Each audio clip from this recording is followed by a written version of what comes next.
Right, in this lesson we're going to go over the American unit of A-level government and politics, and we're going to be learning about the presidency, being the office of the President of the United States.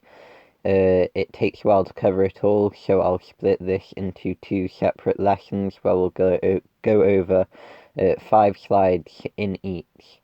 So, let's get into it. You can see the eagle to the right there.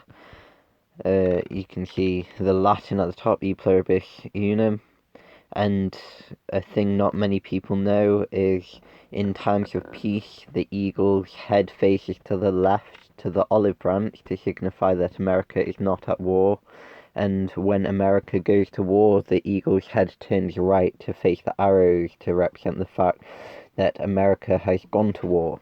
So, let's just get into the lesson.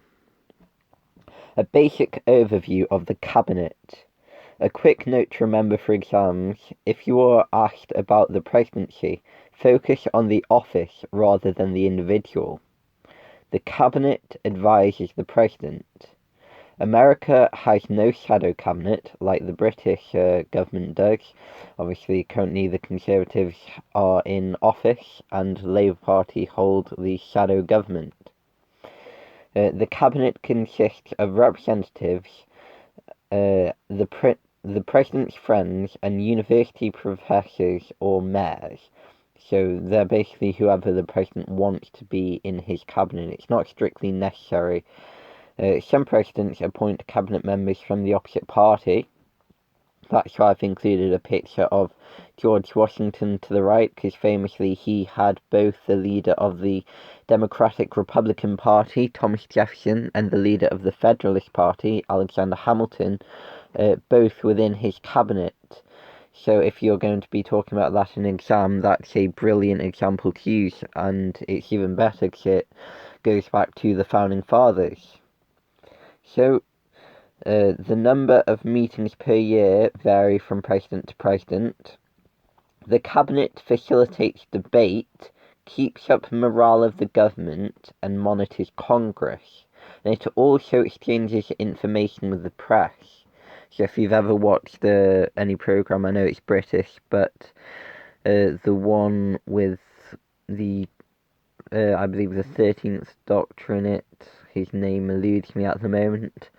But it essentially talks about like leaking so much information to the press and kind of controlling the press through like, oh, if you report on this too early, we won't leak you information in the future. So it's just something to consider.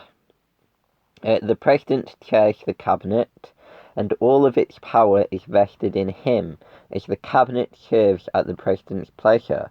A cabinet is not compulsory, it just helps the president to govern the country by dividing the roles of government, of the executive branch, within more individuals who are essentially experts in the fields that the president appoints them to, or they may not be, depends how competent the president is.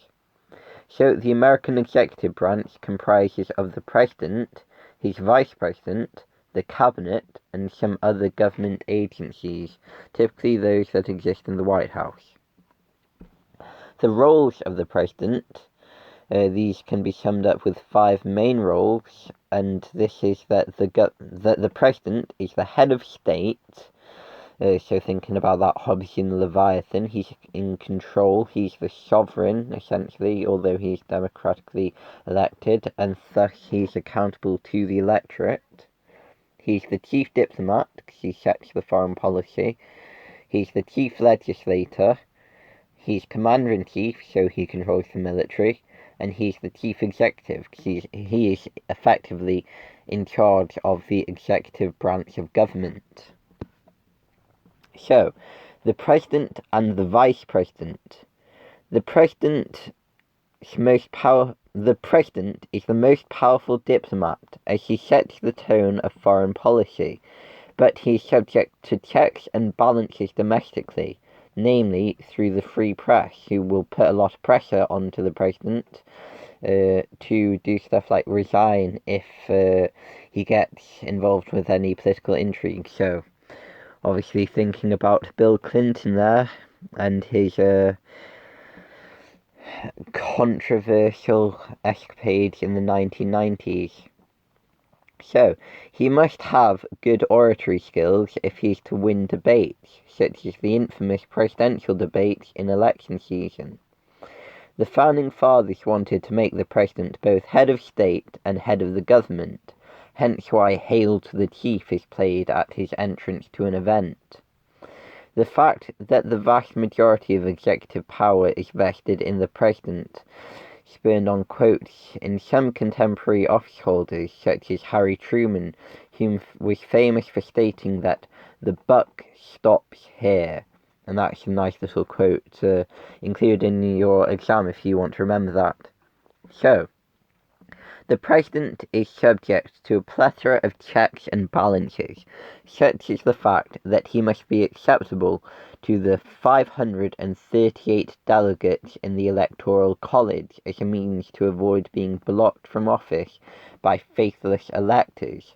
And for those who don't know, a faithless elector is someone in the Electoral College who may be so opposed to the president that they the person that the state votes for president, they may be so disgusted with them that they don't listen to what the voters in their state say and vote against the will of the people that they are supposed to represent.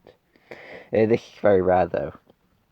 The VP is usually elected on a joint ticket with the president. If the president dies, the VP takes office.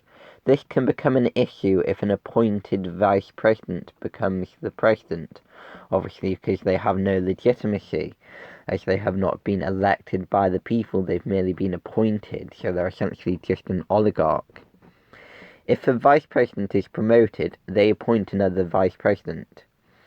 When the president is unconscious in surgery, the VP is the president. The president can choose whether or not he wants a cabinet, as they are not required by the Constitution. The top three cabinet positions are the Secretary of State, the Secretary of the Treasury, an office held by Alexander Hamilton, and Secretary of Defense. So I believe the present one is Mark Milley, and an example of a famous Secretary of State would be Thomas Jefferson, under the administration of George Washington again. So, the different species of president. The president is often considered to be the most powerful job in the world, but it was not intended to be this way by the Founding Fathers.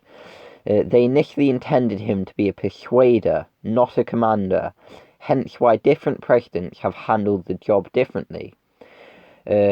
Making a note that with regards to the term modern president, it is talking about presidents after Franklin Delano Roosevelt.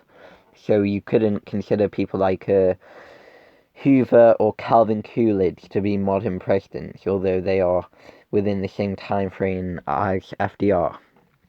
So, the imperial presidents. These started after Pearl Harbor in 1941, where FDR bypassed Congress and ruled alone. The same thing happened in 1950 at the outbreak of the Korean War, as Truman sent in troops while Congress said nothing. That's why I've included a nice little picture of Douglas MacArthur to the left. In 1958, Eisenhower sent troops to Lebanon, and Congress said nothing. Finally, in 1972, Nixon bugged the Watergate Hotel, which was the infamous abuse of his power that resulted in his resignation, and the possibility of a presidential impeachment, which of course did not happen. So after Watergate, we move on to imperiled presidents. So after Nixon, we get two weaker presidents, Jimmy Carter and Gerald Ford. And in their administrations, Congress takes back control, because obviously the respect and legitimacy of the executive branch has been tarnished by Watergate. So the presidents can't really abuse their power in the same way, and obviously if there's a power vacuum, Congress is going to take that away from the president and take it for itself. So, Gerald Ford wanted to attack Saigon, but Congress said no. Jimmy Carter wanted to attack Iran. Once again, Congress said no. So after this, we move on to the post-imperial presidents. So they have more power than the imperiled presidents of Ford and Carter. And these are Reagan, who had a very strong influence at home and abroad, bearing in mind that he called the USSR an evil empire, quite rightly in my opinion. And he told Gorbachev to tear down that wall, referring to the Berlin Wall.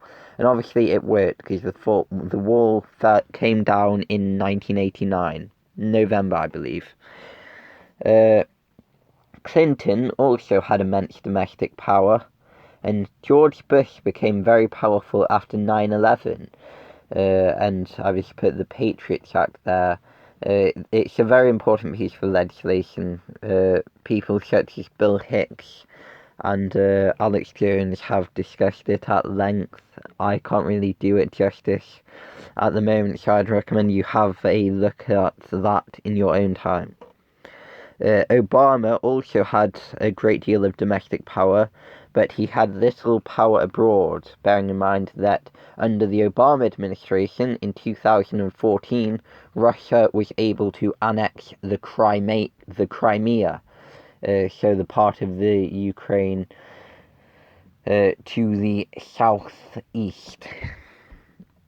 So yeah, I think that's how far we'll go in this lesson. And we'll finish off the office of the presidency in the next lesson. So that's it for part 1. Thank you.